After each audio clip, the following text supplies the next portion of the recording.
Hi guys, welcome if you're new here. My name is Cassandra and today I'm going to be sharing with you what we are choosing for our homeschool curriculum for the year of 2021 and 2022. Now we are year-round homeschoolers. I do review a lot of curriculum on this channel as I'm in Yellowknife, Northwest Territories, Canada. And up here we receive great homeschool funding, and so I'm able to try a lot of new curriculum. We're eclectic homeschoolers. So let's go ahead and get started. I'll show you the curriculum that we're using. So how it's working is my kids are 6 and 4. In case you're new here. So technically I have a first grader and a junior kindergarten child. We don't really follow the grades. So what we're doing is we're aiming to finish curriculums that we've started by January, which I'm going to go ahead and show you. First, for science, we are doing this Masterbooks Life program. I think this is technically for grade 1, but all of us are doing it together. Even me. I made these little books for us because the way this works is it's really for one child, and you can rip out the little activities in it. If you want to see a more in-depth look into this book, I do have a review up, so I'll leave it below, or like a look through. But what I do instead is if we can draw it in our books that I made, and all I did was literally take some blank paper. So you can see it has no back really. So I took some lined paper and some blank paper, and I stapled a scrapbook paper to hold them together, basically. So this is my book, and you have to write a couple words a day. I only get them to write one word because they hate copy work and I don't want to push it too hard. But we write the word and we draw a little picture of what the word is. Sometimes you have to diagram the cells. If they have a diagram in there, I will print it out for them and they will color it or whatever. I'll show you in my 4-year-olds here. So these are his little cell diagrams, for example. And how we're doing the science to be able to finish by January with a little break in December is we're doing 6 lessons a week, which seems like a lot, but the science is actually really basic. It's like 2 pages or 3 pages. You just kind of read a little bit, ask a few questions, and usually do a little activity. This is my daughter's, I think this is a seed. But yes, we are really enjoying it. We've done a few of the experiments. So maybe I'll just take you to see a few. So some of the experiments are with actual plants. So they each have their own plants there that they're going to be doing different things with. And this one over here is the sprouting the beans experiment, which they're really enjoying, checking that every day and seeing how much their bean has sprouted. So that's been a fun program. The experiments are not many, they're optional, and they are not requiring a lot of things that you wouldn't already have. I feel like it gives you a little list in the beginning. Here we go. So it gives you a little supply list in the beginning. The next thing we are doing is Story of the World. They are super enjoying this, and I'll tell you all the things that we are doing with this. So we are just started it actually, and to finish before January, we need to do 2 to 3 lessons a week, which is fine because they would do it every single day, 10 times a day if I let them. They're really enjoying it.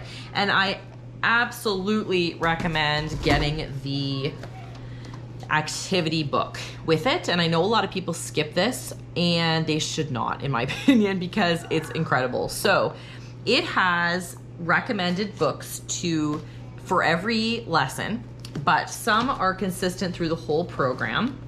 The 2 that we purchased that were consistent through the whole program, it's kind of like 2 sets of 2. You can either get, I think they're Kingfisher, or you can get like the USBORNE ones. And so we went with the USBORNE ones, and we did have to buy them used on Amazon. I think that this one may be out of print. And so this is the USBORNE Book of World History. And then we also got the timeline of world history right here. Now, depending on the ages of your kids, if you could only get one of these, I would recommend this one before this one. This one is for, I feel like, older kids who can read and, you know, really see the timelines and are really interested in that.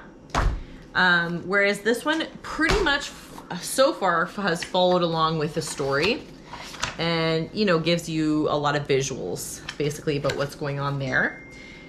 And then, like I said, it has a lot of books that it recommends each week. For example, it has about 10 sometimes, and I only get the ones that I can find in our library.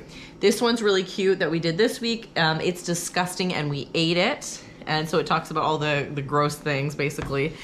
gross to us that people may eat around the world or may have eaten back then. Here's one that we're going to be using for next week, the ancient Egyptians. And so it's like a little overview of what might have been going on. There's some about mummies. Whatever's going on in the week, it has little books that it recommends that go with it. So it has that. It also has narration cues. It has review questions. We use them as review questions, which I actually saw on Facebook. Someone recommended that, and I thought that was brilliant. You could test your kids right after you read, or you can use them as review for next time to remind them of what they read the week before, or the day before, or whatever. And then it also has activities and crafts, which sometimes are like crazy in my opinion. Like it wants you to build a whole, like basically this huge diorama of the Nile River and all these different things. And we just pick, there's like 3 or 4 or 5 different things you can do for each lesson. I just pick 1 or 2 things that I want to do with each thing. For example, today we did, if you guys can see way up at the top there, they're cave drawings of like what they would have drawn on the caves, the nomads. And so, you know, it talked about how they outline it in black and we'll cover it in with a reddish brown. And these are some things they might draw, like stick men with spears. Next, we're going to be making some scrolls. We're going to be making sugar cube pyramids. We're going to be doing some stuff with air clay, making, you know, I can't remember what they're called. All sorts of different amazing activities that you can do. So highly recommend that. It's going super well so far. They love it so much. They built their own hut outside for their stuffed animals, like just the coolest ideas. Yeah, another thing we're doing is this Simply K by Masterbooks. This is kind of the last thing I go to. I'm not super enjoying it. There's some really cool stuff in here like that you wouldn't expect, because it's kind of like an all-encompassing curriculum. Enjoying a lot of the things, like, you know, it'll give you, we just did a lesson where it talked about survival, like things you can do if there's an earthquake, and just reminds you to teach little things that you might not think about for that age. Like, okay, we're gonna teach, you know, your address, and it reviews scriptures every week with actions, which I like, and it does little nursery rhymes like baa baa black sheep, the cow jumped, hey diddle diddle, stuff like that we haven't really done. So I do like that part of it. It does connect Bible stories with things like life skills. That's the part I like. It's the life skills parts that I like. It even goes over like, oh, teach them how to fold clothes and whatever. So I like those parts, but what I don't like is the actual teaching of the letters. And then they're supposed to like do this copy work that we never do, and you know, it teaches them how to actually write the letter, some different things that start with that letter. I don't think this kind of curriculum works very well for teaching your child to read, so I would never recommend it for that. But I do recommend it for the little life skills parts. That's what we focus on, and the little nursery rhymes and fun stuff. So for this, we're trying to do about 2 lessons a week, which is pretty easy. It's pretty quick for the kids my age. It's definitely meant for kids a bit younger, I think. And then we're just like doing review of numbers. Like I said, we're kind of taking a break from math and reading right now. But I do little flashcards with my son to keep him remembering what the numbers are. And my daughter, I just get her to count to 100 sometimes with the number chart from the 3 R's book. I have a video on that too, if you want to link down below. And then we do scripture every day. I subscribe to Redheaded Hostess. Here's just some examples of things we do. There's picture stories. There's these little flashcards that we do. They're not little flashcards. They're I don't know how to describe it, but we go over different scripture skills. So way to study the scriptures. We're talking about facts back from that time.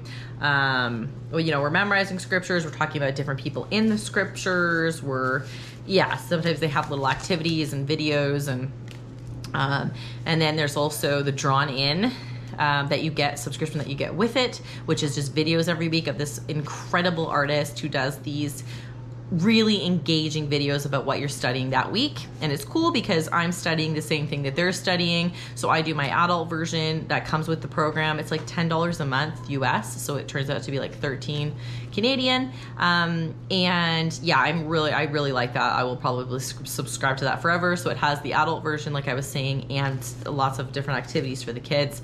If your kids are into coloring pages, and it also has even family home evenings every week. It literally has everything you need. It's incredible.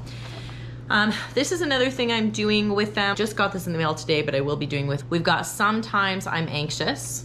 And it's just like different activities. I think my daughter in particular struggles with anxiety. So do I. And so I think this will be helpful for her. My son will do it with us too, maybe a little bit. I'm not so worried about him, but she has really severe fears right now about things like scorpions in her bed, and as you guys know, we live in an area where there is no scorpions, stuff like that. She's truly scared of. So we're gonna go over that. I got that on Amazon. I'll link all this stuff down below too, so if you guys are interested in picking it up. We're also going through the first Encyclopedia of Animals. We're just reading this together. We have a few stories left over from last year from our pre-K. So the Stories of Africa is one of them.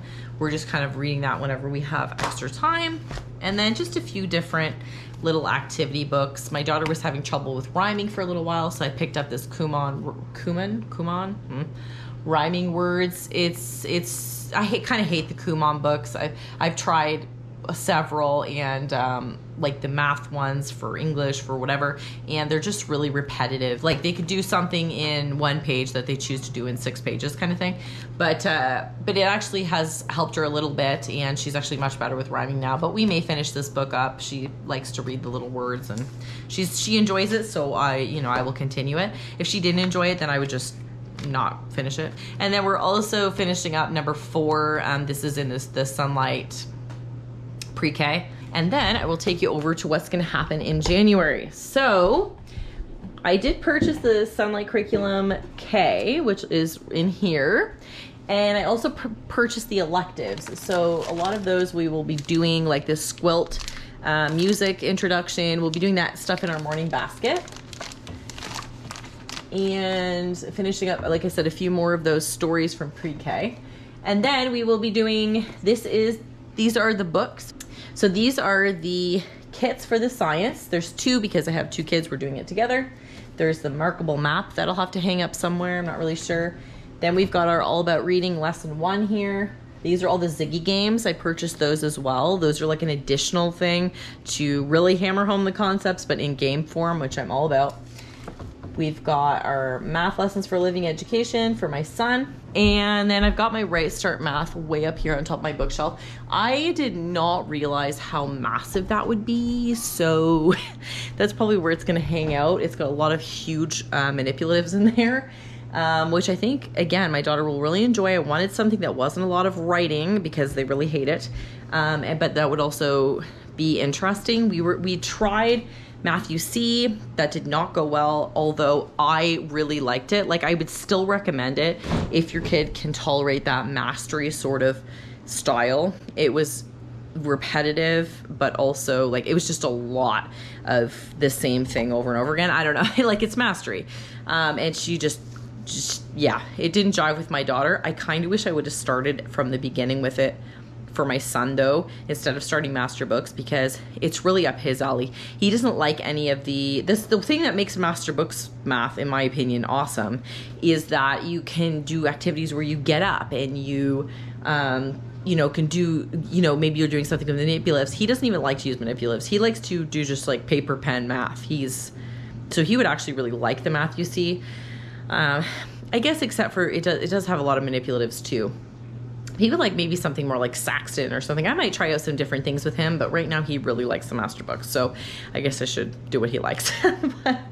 But anyway, so that is everything for now. I hope that you guys enjoyed this video. Please let me know if you want to see any more specifics of anything we're doing. I would love to share it. I love making homeschool videos. That's everything for today. Hope you guys enjoyed this video. Please give it a thumbs up. Subscribe if you haven't already. And I'll see you guys in the next video. Thanks for watching.